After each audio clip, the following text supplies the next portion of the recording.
বৃষ্টিতে ভিজে আসলাম। ঈদ মেহেদি উৎসব হচ্ছে এয়ার প্লাজায়। এখানে আসতে গিয়ে দেখেন আমার কি 12টা বেজে গেছে। বাসায় যাব কিভাবে চিন্তা করছি।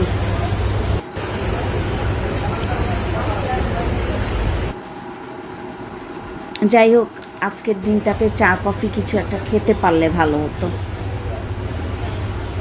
একটা বিড়াল দেখতে পেলাম, বিড়ালটার গতিবিধি পর্যবেক্ষণ করছি। সে কি বলতে চায়, আমার সাথে কি বৃষ্টিতে ভিজতে চায় কিনা। যাই হোক, আল্লাহ হাফেজ।